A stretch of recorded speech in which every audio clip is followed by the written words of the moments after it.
Well, this should be interesting. I had a guest today that was supposed to come on. Oh, excuse me. That was going to talk to us about getting a home loan for manufactured homes. I had the links and cards and everything else, but it's going to turn into a question Q&A today because my guest didn't make it. I don't know what happened. So it's funny because I have a backup guest that thought it was going to be on today, and I'm like, oh no, it's next week. I should have had him on because we had an interesting phone call on the old telephone. Remember how those work? Remember when people used to talk on the telephone? I hope everybody's having a fantastic Sunday. So I want to start this off because something happened. I don't know if you guys have ever heard of Clubhouse. Have you ever heard of Clubhouse? It's this almost like a walkie-talkie site. And you can they have these people that are supposedly on stage and they're talking, and then you can ask this presenters questions. It's very fascinating. It's grown exponentially. So I was in this class, and there was a guy that is a financial advisor for housingwire.com. I cannot remember his name for the life of me, but we got into the conversation of affordable housing options, and he claims there isn't an affordability crisis at all here in the United States. He says that if anybody wants to buy a house, they can buy a house as long as they have good credit. And I said, and I prefaced the question of, well, the average American income can't buy the average American house. And he said, this is what he said. He said, there's two indicators that make for a healthy housing market. And one of them is new home buyers, which I agree with. And he said, and secondly of all, the people that are making incomes that can't afford the what they would consider the middle of the road houses wouldn't want a house right now anyways. They would prefer to rent. Those people will never want to be a homeowner. And just burn butt. Why wouldn't people that averaging want a house? So his only indication is that we have a healthy housing market is because millennials are buying houses now. But it took them like 7 years longer to even get into the housing market because they didn't have jobs for the longest time. Oh, is there a problem with the internet right now?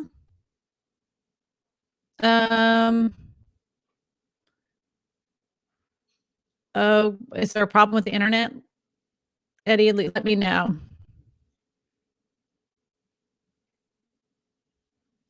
Anyways, all right. Let me put this in here really quick. There was a question that came up. It says, I hope you talk about Wall Street buying up foreclosed homes with zero liability, limiting the supply of affordable housing. Okay. I didn't know about this. I hope you talk about Wall Street buying up foreclosed homes with zero liability, limiting the supply of affordable housing. Well, they did this in 2007. They held on to them. That's exactly what Wall Street did.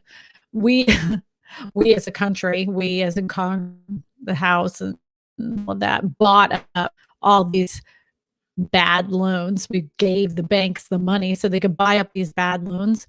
And what did they do? They held on to these houses and slowly trickled them on the market so they wouldn't collapse the housing prices. They still collapsed, not to like terrible levels, but they did still collapsed. This isn't anything new. This is what Wall Street does. And we always pick up Wall Street. We don't pick up the little guy, It's always too big to fail. We'll have a guest, and we were going to talk about loans. Go ahead and throw up your question. I'm going to wing it today because the show must go on. But I have to tell you, my butt was burned when I was listening to this guy talk about affordability, because I know many people. I know tons of people that are trying to buy a house right now. And they're at that point where they literally have a good job, they have good credit, and now the homes in their area that would normally be in the affordability class for them, or they can't even get in there. The houses they could have bought last year for 150,000 are now 225,000, and they qualify for 175,000. And how is that affordable? Like, how is that fair? And what this guy was saying was, well, they really want to be renters, and what investors really need to do is not forget about building single family homes, build more apartment buildings so they can rent from them. So we're trying to make America into a renter's country. I don't know. Like, it just really burned my butt. If I can find, he said he wrote an article about it. If I can find his article, he said he wrote it in 2019. I'm going to find it. I'm going to find it. I'm going to put it up here. We can talk about it. Can you improve your quality of stream, please? I wish I could. Smash the like button. I don't know how bad it looks. I'm trying to get to tell me how bad it looks. Eddie says, "You want me to keep rolling, so let me get him over here." Eddie's my producer. Let me see if he can come over here. I'm literally, help me. I literally wrote that as a text message. Much love from St. Louis. No worries, we can hear you. Is it I probably look terrible. That's probably the video of the stream is probably terrible. Blurry, but the sound is off sync. Man, oh man. We can still hear you at least 90% of the time, 98% of the time. So what do you guys think? It's bearable.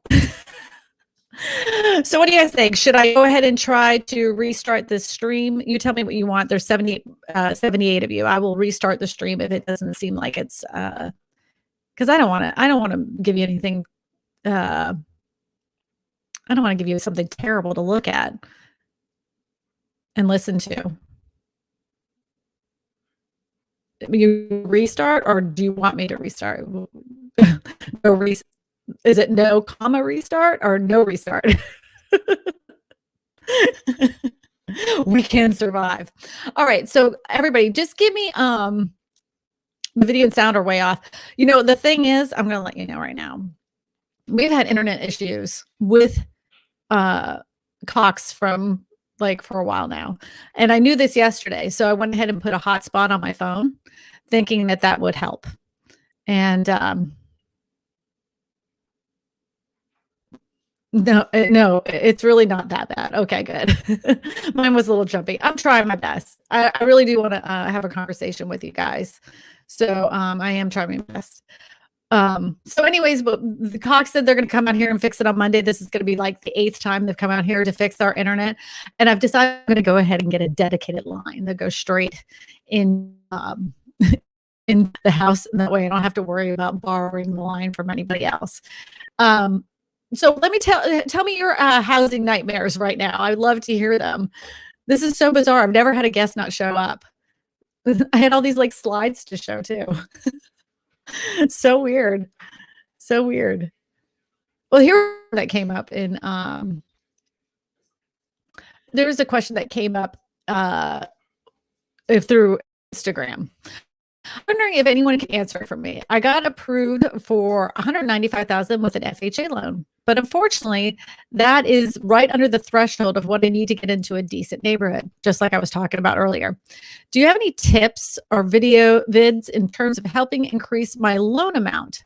Any guidance would be appreciated. It's tough out here and in the housing market with low inventory.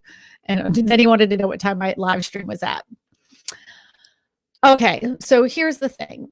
You may want to talk to a financial advisor because they have all these little tricks to up your credit score some. Like sometimes if you pay your a credit card on one specific day at one specific time, it will increase your credit score just a little bit. That might increase your debt to loan value, your DTI. The other thing you can do is ask them if there's anything that you should pay off, or if you are working odd jobs, maybe you could take that money and put in your bank account and season that for, I believe it's 60 days. It could be 90 days. And if you have like extra money laying around, you can put that in a bank account. So that way you have more money in your bank. So that will increase your loan to debt value too. So those are some things, but I would definitely talk to your loan officer, asking them ways that you can increase that, your ability to buy, and also to a financial advisor. All right, question. Can you say a few words about financing properties in pre-foreclosure?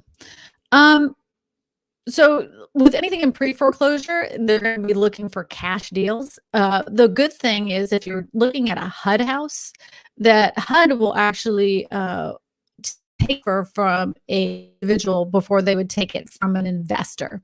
So even if you're buying it through FHA, VA, no matter what your loan financing is, HUD leans towards the consumer much more than the investor. So right now in this specific market, if I'm for foreclosures, I would look on the web, the HUD website. There's also another website is called foreclosures.com. Now with that, you're going to either need conventional or cash in a lot.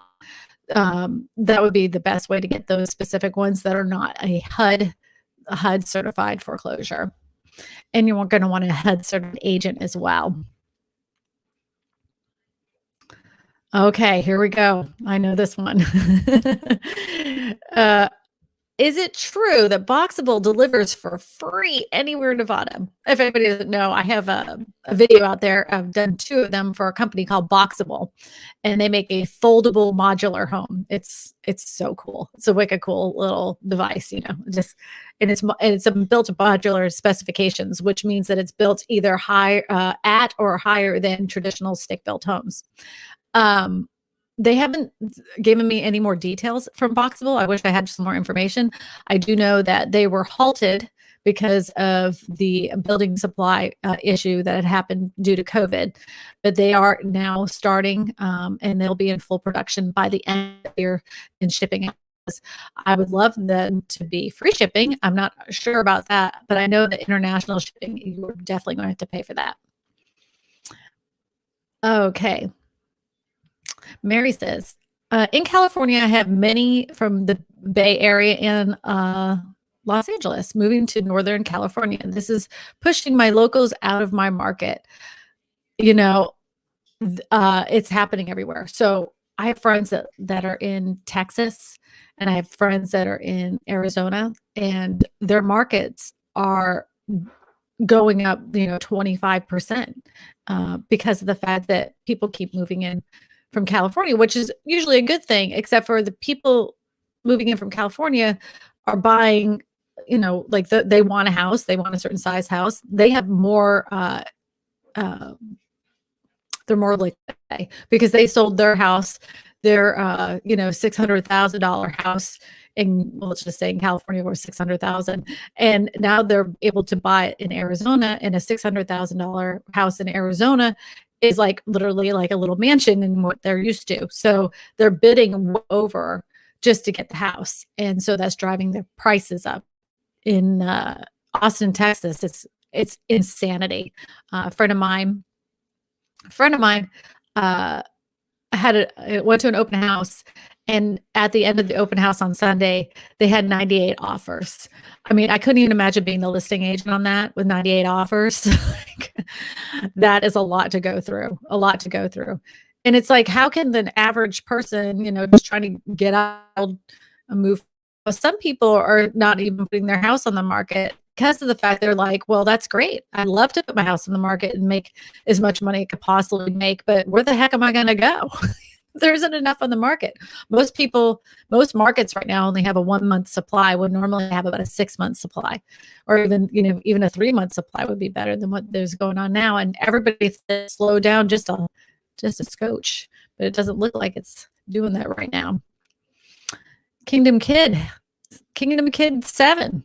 Have you seen several properties for sale with renters still residing in them?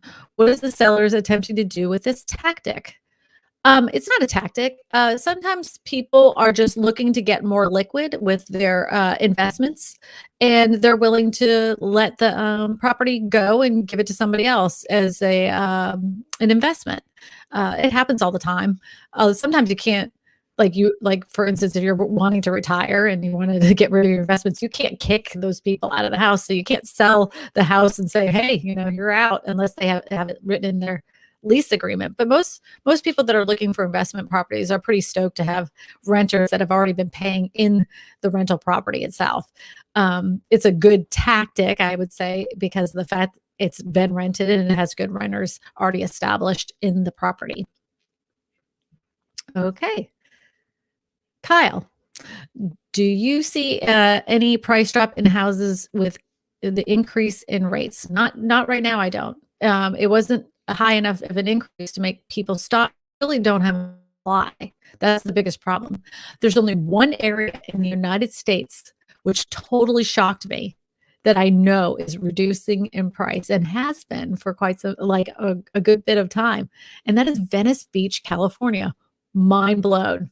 Yeah, so in Venice Beach, for some reason, the property values have dropped. Have dropped in Venice Beach. Of all the places in the world, I would have never thought that, but they say all sorts of factors on why it's dropping in price, but that blew my mind. Blew my mind. Um, I'm in Dallas, and it's a bidding war right now. 3 bids and nothing so far. I had a client, well, I have a client right now, and I'm very fortunate in the fact that this particular seller is more willing to work with the buyer. Now, she did offer, um, but we had a short window for an inspection. And when we went through inspections, I thought there's no way the seller's going to do anything. And the seller ended up fixing everything. So I feel extremely fortunate for her. Um, not all sellers right now are doing that. So if you are a buyer, I want you to be prepared. Say you win the bid, you're going to win this bid. You're so happy. And you get into the inspection period and they have agreed to do inspections. And then you put in the request. Don't be surprised if the seller says, I'm not fixing anything. You're basically buying this house as is. No matter what the problem is, you're buying a house and we're walking away from it. Now, in the state of Louisiana, during that inspection period, if the seller does say that, you can walk away from the house. But if there are problems, I would have that priced out ahead of time so you know what you're getting into and decide if that's something that's going to be worth to you. Find out how much a roof is going to be cost in your area, because roofing costs in every single town, city, state, it all varies. So if it needs a new roof, find out how much that's going to cost and see if that's going to be worth it for you to continue with the sale of the house. Just think about.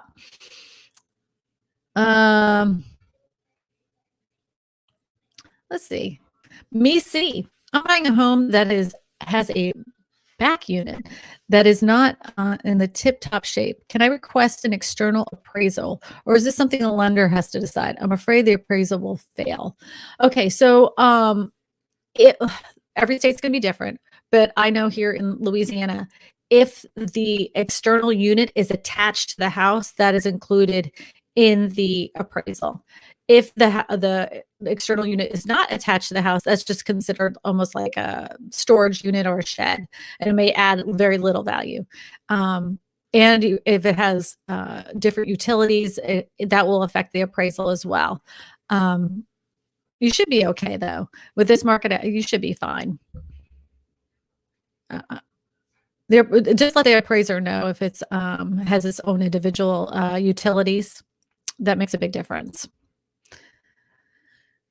Debbie Brady, don't the buyers have to keep the renters in until their lease is expired in any case? Yes, they do. We do this. My husband and I, we have rental units, and after a year, we don't make them re-sign a lease, just in case, like that way all we have to do is give them 1 month notice if we decide to sell the property. And it's mostly because we never know what's going to happen. So most of our renters have been pretty good, though. We've had our fair share of crappy ones, but most of them have been pretty good. Should I buy my first home as a foreclosure in this market or wait? That's gonna be a personal decision, but I will say a HUD foreclosure, um, if you're buying it on your own and you're not an investor, is a wise decision, first off. And secondly of all, you're not gonna have to worry about being outbid by an investor because investors gonna always have more money than you. But HUD, with their foreclosures, always takes the single family person, the single buyer over an investor any day of the week. So it's just something to think about. Question: building my portfolio take the lower rate debt for 5 years or take the 10-year, which is a point higher at 4% instead of 3%. Question: building my portfolio, take the lower rate debt for 5 years or take the I always like to stretch out my debt. This is that's a financial advisor decision, but for me personally, I want to stretch it out as long as I can because I'm making money on it. I'm not trying to pay off everything right now. It's a good way to for my taxes to have some debt going. But you're going to want to meet with your personal financial advisor when it comes to what you're going to do for your debt and how much you need to keep. um, some parts of Venice Beach is nasty. Is that true? I didn't know that. Is that why it's dropping in price, Kim? I had no idea. None.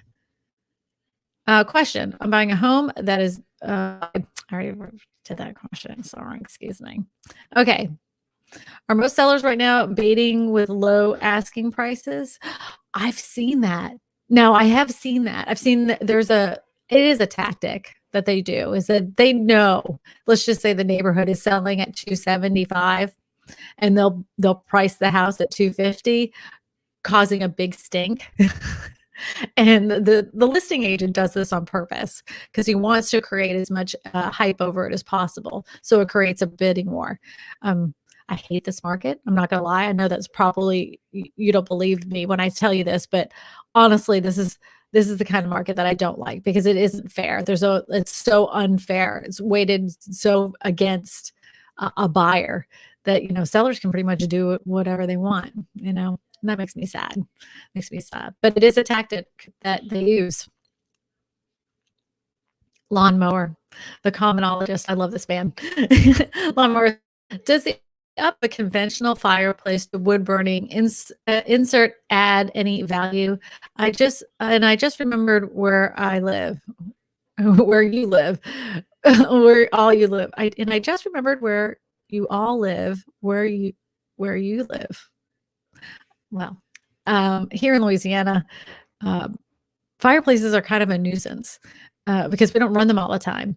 And so a traditional wood burning fireplace is kind of a hassle. And you have a hard time finding people that will sweep the chimney out. And they have the tendency during the spring to get swallows in them, especially at night. They love to get in there. And squirrels like to bury themselves in there. So a lot of times you see houses, they don't have traditional wood burning stoves or wood burning fireplaces. They have ventless gas fireplaces. So here in Louisiana, that would be a negative. It wouldn't add any value. Might even hinder a sale. All right. Question: do you think it would be wise to sell and go back to renting during this time and buy later? I purchased into an HOA and couldn't sell until after 2 years and not happy at all. So I purchased into an HOA, couldn't sell until after 2 years after. Till after 2 years and not happy at all. Adelia, so let me ask you, so is that one of the covenants rules, like you own this piece of property and you're not allowed to sell within 2 years? I don't know how they can enforce that. I mean, there's all sorts of reasons you would have to sell at home. And if you're unhappy with where you live, then yeah, go ahead and sell it. You're gonna make the most money you're gonna ever make. And if you want to wait it out, and see if the market's going to drop in price. According to the guy from Housing Wire, it's not. According to the guy from everything looks great. The housing prices aren't going to drop. There's not a thing in the housing market. That is a crazy rule. I have never heard that rule in my life, that you cannot sell your home within 2 years. What, did you get penalized? Is there a penalty for that?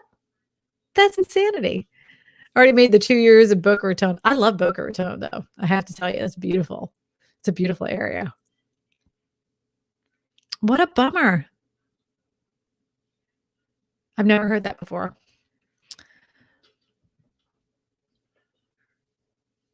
All right. So let me show you what we were going to talk about today, because I had all the branding in here.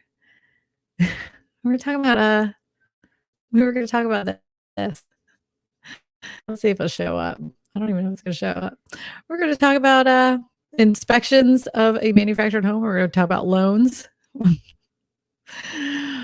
that isn't what happened today.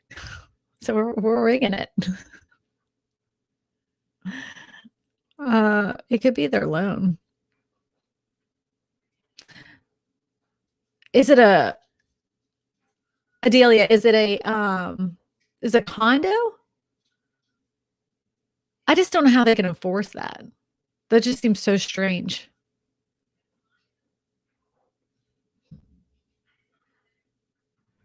Gosh, the market is really upsets me. I want to buy my first house, but it's not easy.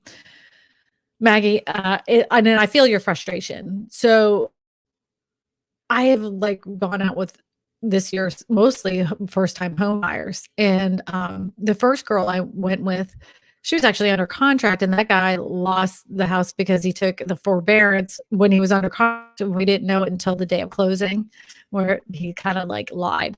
But you know what? You can always find out everything about a property on the day of closing. And then she went and bought another house, and it didn't appraise. And the seller went to her and said, well, you don't want the house, so I'll put it back on the market. She didn't care. And my buyer was like, no, I've already turned in my lease. And she was asking the seller to kind of meet her halfway. She wouldn't meet her halfway. So I gave a bit of my commission up. She ended up taking some of her 401k out and asking her parents for money, which is insanity to me. That makes me so sad that we've gotten to that point, that sellers are that arrogant that they don't care. And then the other thing about this market that's extremely frustrating is that you think that you've put in a really good offer. You've people are pretty much letting go of their contingencies. They're no longer asking for inspection period, or the inspection period's just for the information only. It's only for the benefit of the buyer's knowledge, but not for the seller to repair anything. So they go ahead and have that inspection done, but it doesn't mean anything in the grand scheme of the whole thing. And they let if it doesn't appraise, those buyers are going ahead and paying whatever overage that comes out from the appraisal. The sellers have all the cards, and everybody thinks that real estate agents really like that, but we don't. We really don't. We really like it to be a nice, heavy, healthy market where everybody can play fair. But what do they say? Nothing, all's fair in love and war. Well, apparently we're in wartime when it comes to the housing market. All right. Question: do you know how to deal with any armadillo infestation under the home? Even with extermination, even the exterminator was useless. Well, I'm going to tell you, we had you need to ask somebody local that's really knows the area really well, because we, believe it or not, in one of our rental houses, this is when we had a bad renter. She decided that she wasn't going to pay for trash service, so she filled up the whole carport full of trash, a storage unit. So it was filled up to trash all the way to the end. We had rats in the house this big, and this guy, local guy, he's like, I had an exterminator out there 3 freaking times. And this guy was like, I can fix it. And I'm like, well, how are you going to fix it? And he's like, I'll take care of it. I'm like, do I need to know how you took care of it? He's like, I'll take care of it. So apparently I didn't need to know how he took care of it, but we don't have rats anymore. We haven't had rats for years. I would find somebody local, definitely local. Try to find somebody that knows the area, like a local farmer, and see if they can get rid of the armadillos. I'm assuming you're in Texas because when I lived in Houston, there was an armadillo problem like nobody's business. And if they get upset, they have a tendency to do number two, and they will spray number two everywhere. And that is a smell you'll never forget. I assure you, with every fiber of my being, I assure you. Delia says, no, it's a single family stuck with what Bob neighbored with. No, it's a single family stuck with a, what about Bob neighbor too? Oh, what about Bob? Oh no. Oh no.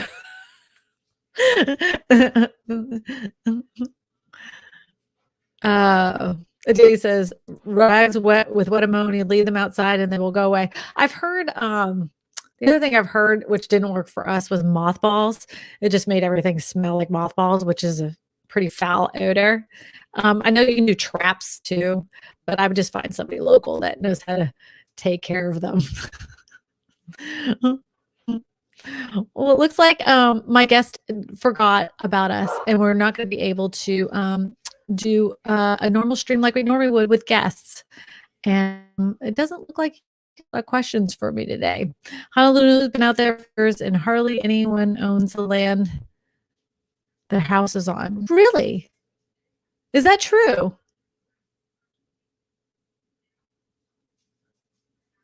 In Honolulu, people don't own the land. Who owns the land? A house and somebody owns the land? Well, that's interesting. Boiled Nuts would be the one to answer that question. I don't know anything about that market. Well, everybody, I'm thankful that you guys stuck it out with me for the last 30 minutes. I'm sorry that my guest didn't show up. I don't know what happened to them. I don't know if they got the time wrong or something, but you know, it's just one of those things. I try to tough it out. I hope you have a fantastic Sunday, everybody. And we're going to do this again. I'm going to probably do it again as soon as my internet's fixed. So probably Monday. And then I have a video coming out on Tuesday about buying land. Matter of fact, since we're talking about land, about actually buying land. And Javier, thank you so much. What a trooper. John's mother has 5 children. Their names are March, April, May, June, and John's mother has 5 children, and their names are March, April, May, June. John. His name is John. John. It's April. I got it. I got it. I win. Javier, I had a guest that was supposed to be on today that didn't show up. And I'm having internet problems, but I appreciate the $50 super chat. I really do. Thank you so much. Everybody have a fantastic Sunday. Thank you. And we'll do this again. I'm probably going to do it again on Monday when my internet is fixed, and I'm going to get another guest on here. Thanks, everybody. Bye now. Ta-da!